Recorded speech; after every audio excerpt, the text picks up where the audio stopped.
Outras teorias corpusculares foram construídas por filósofos naturais. Entre esses estão Gassendi, Descartes, Sennert, Boyle e Newton, utilizando a filosofia atomista. As concepções atomísticas da época eram baseadas em perspectivas religiosas.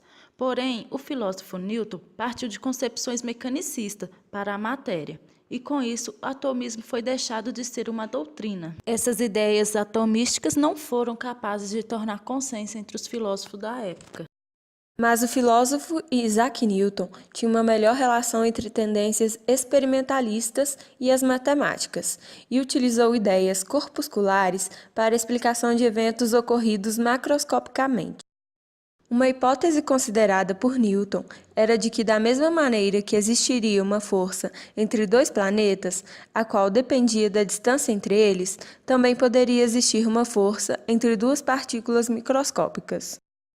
A matéria seria constituída por vários tipos de partículas organizadas hierarquicamente. As ultimate particles seriam menores partículas da matéria, enquanto o conjunto dessas partículas menores formaria as First Composition Particles, as quais seriam responsáveis pelas propriedades macroscópicas dos corpos. Essa visão hierárquica da matéria é inspirada nos trabalhos de Robert Boyle. Assim, Newton assumiu que a força de repulsão entre partículas variava inversamente com a distância, sendo uma força de pequeno alcance.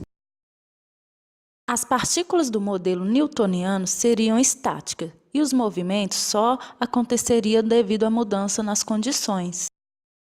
No século XVIII, o corpuscularismo, desenvolvido por Boyle e Newton, passou a ser chamado por muitos de atomismo. E um dos fatores que contribuiu para isso foi a perda de poder da Igreja para a burguesia.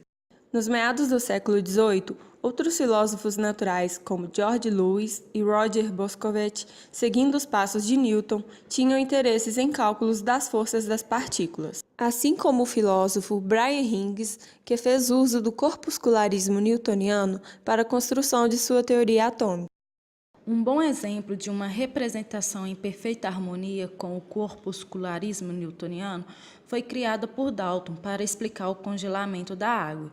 E para explicar a solidificação, usou-se da geometrização de um modelo explicativo, seguindo regras matemáticas. Essa representação mostra indícios que Dalton acreditava fervorosamente na real existência de átomos esféricos e sólidos, as quais seriam as menores partículas existentes na natureza. No tempo de Newton, supunha-se a existência de um único fluido gasoso, o ar comum. Ao longo do século XVIII, a atmosfera passou a ser concebida como constituída por vários tipos de ares, e com isso houve a necessidade de uma elaboração de novos modelos que dessem conta dessa diversidade. No século XIX, Dalton buscava compreender o fato da atmosfera ser constituída por vários gases, de diferentes densidades e capacidade de expansão frente ao calor, e ainda assim ser homogênea. Então, Dalton descreveu seu modelo. Quando dois fluidos elásticos, denotados A e B, são misturados, não existe repulsão mútua entre suas partículas.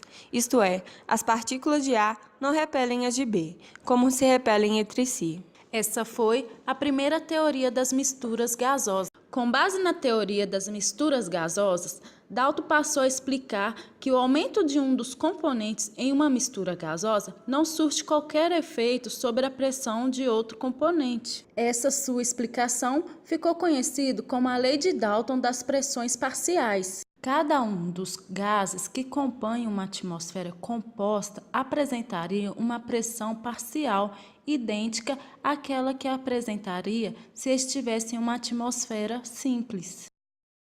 A primeira teoria das misturas gasosas permitia explicar a maneira como os gases estariam dispostos em uma atmosfera composta. Essa teoria enfrentou muitas críticas por parte dos pensadores da época. O ex-professor de Dalton em Kendall, John Goff, criticou a aleatoriedade de seus princípios. Created using Powtoon.